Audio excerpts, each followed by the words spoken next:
What is going on, ladies and gentlemen? Good collab. Today we have a super budget-friendly Glock 19 clone. This is from Bear Creek Arsenal. It's called the Grizzly.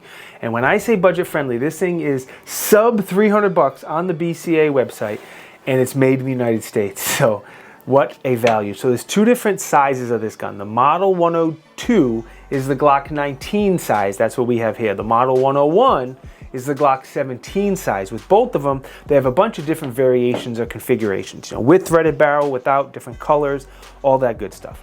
The first thing I actually want to call out is the box. I was pleasantly surprised for such a, again, budget-friendly pistol that they did a great job with the branding on the box. And I'm in marketing, so I care about this even though a lot of people don't. Like the little foam with the bear claw, some nice closed cell foam that gives you an area for cutout for the pistol and whatever else you put on it.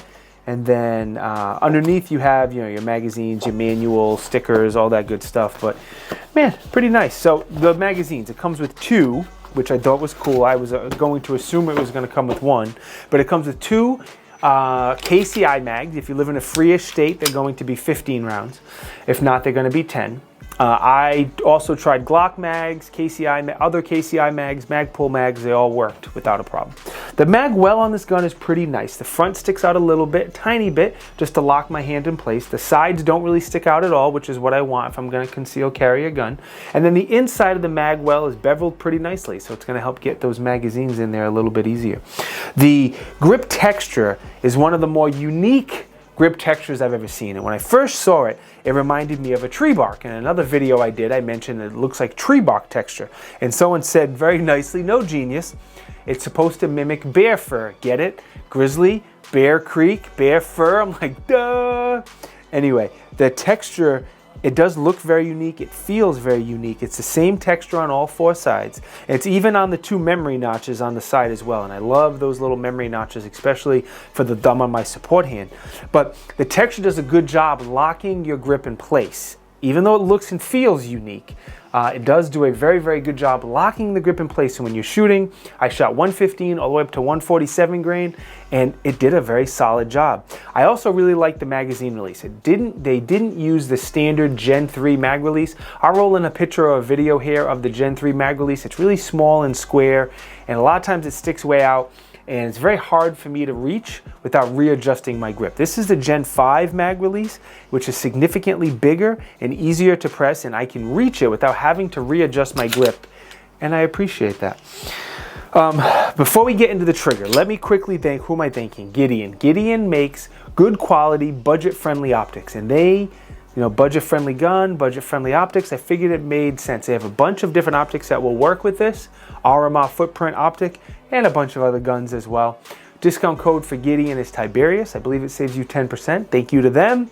Now let's get into the trigger. I believe it is a Glock performance trigger. I can't guarantee you, I couldn't confirm that, but by looking at it, I think it is. So it has a little bit of take up, solid wall, little push through the wall, decent little reset. It's a Glock trigger, so you can't have the biggest expectations, but the Glock performance triggers, which I think it is, pretty darn good.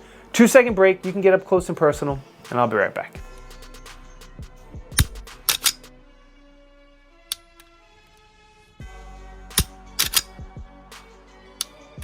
What'd you think of the trigger? Do you think it's a Glock performance trigger too? Do you agree with me? Let me know down in the comments. Trigger guard is about average size, seems to be about the same as a Glock. I did try this in several Glock holsters, and I don't have a lot of them, but the 3 or 4 Glock 19 holsters I have, it did work no problem.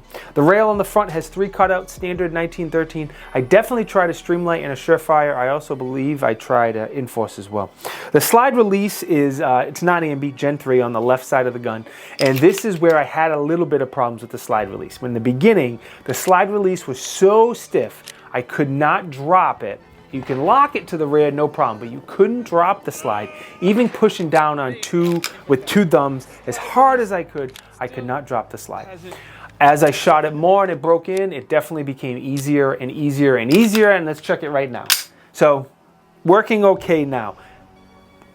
Had some problems leading up to it. Now, this is a common problem with these guns, and I saw a video from a fellow gun tuber. His name is Chris740 Tactical. You can go check out his channel. He did a dedicated video on this and how to fix it. It's actually not the release, it's the slide. So you can either just shoot it and break it in like I did, or you can do some basic modifications on the slide like he tells you in his video, and that should take care of it as well. Now the slide, I believe the slide is a stainless steel material. I'm just assuming that. I could not find that information anywhere, and I probably should have asked, but I didn't. It has a nitride finish on it, and this particular model you'll see has 3 slide cuts, 1 on each side and 1 on the top. Not all of them have those slide cuts depending on the version you get. Now the serrations are leaned forward. It does have front and rear serrations, but I don't think the serrations are cut deep enough, and the serrations are a little on the slick side. Having the slide cuts there definitely help to use as serrations, but the serrations themselves sound great. The sights are okay. They're Glock pattern sights, so if you don't love them, you can easily swap them out. I love night vision sights. They're not cheap, but they're very good quality if you are going to swap these out. Now the good thing is they are steel sights. They're not plastic sights, so I don't think you need to swap them out. They're luminescent, so if you light them up and they catch some sun or whatever, and then it goes dark, they do kind of glow a little bit. I'm not a big fan of luminescent sights, but whatever. It does have a ledge for one-handed manipulations. The rear is just a U-notch. So the sights are fine. You don't need to replace them because you're gonna put an optic on your gun anyway. Every gun should have an optic on it at this point. If not, suck it up and learn how to use an optic. The optics cut is exactly what I would do on a budget-friendly gun. It's an RMR footprint. So the RMR footprint optic will mount right down to the slide, no accessory plates, no nothing like that. I had a Hollison optic on here the entire time, and it was perfect, it was flawless, nothing wrong with it. That's A-okay with me. All right, taking this gun apart. Now, YouTube, this is allowed per your rules, so don't get mad at me. The first thing we're going to do is we're going to make sure the gun's unloaded so we don't send around through my wall to my neighbor's house.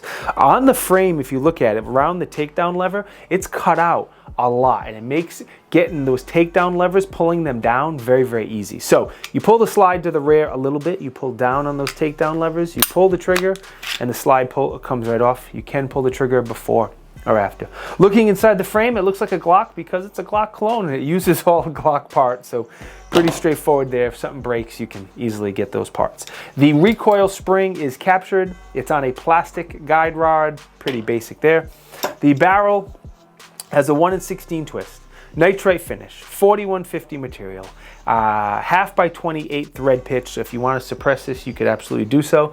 I live in the awful state, in New England, and we can't have suppressors, so I couldn't do that. That's just ridiculous. Quick funny story.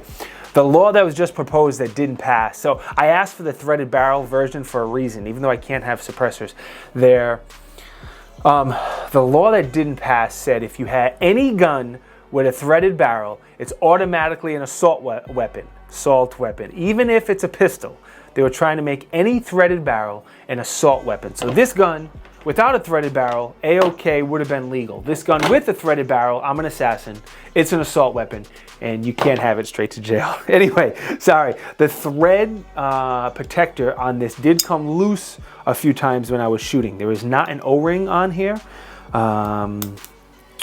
It didn't come off, but it did come loose as I was shooting. Speaking of the shooting, I put over 600 rounds through this gun in about 9 or 10 different range trips. You know, I wanted to put a few extra rounds through this gun, being it's budget friendly. This is the first time I shot a BCA handgun.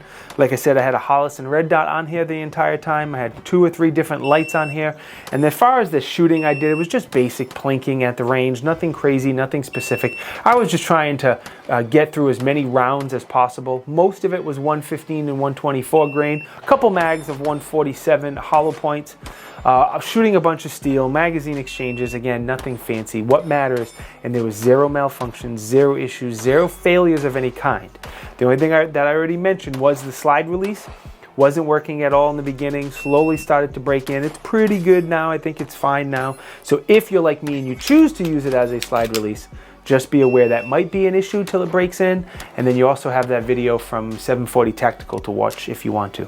Biggest pro for me is obviously the price. I've said it a few times. You get a Glock clone that's made in the US, sub 300 bucks as of right now. That's silly. They have a good amount of variation, so if you want a certain size or color, you can do so. I really do like the texture on the grip.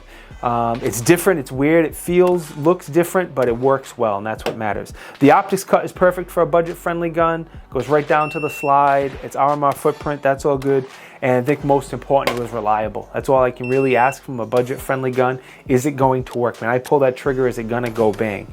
As far as things I would change, I forgot what they were. Let me see. The slide release is the one thing. I didn't like that slide because I'm a big fan of the slide release, but it's broken in now, so that's not a big deal.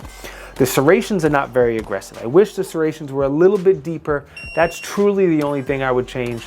I don't love the luminescent sights, but if it was my gun and I was going to use it for home defense or self-defense, would I swap them out? No, I wouldn't bother. They're steel sights, they're fine. I would leave them because I'd put a Gideon optic on there anyway and I wouldn't care about it.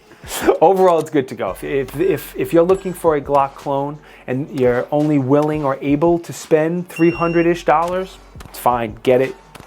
Put a bunch of, get yourself an optic, maybe a light, get a bunch of ammo, do some actual training, not just sending rounds down range at an indoor range, and you should be good to go. Now, don't expect it to be like a Shadow Systems or a Zev Glock clone, those really fancy ones that have more bells and whistles and shoot a little nicer. That's not what it is.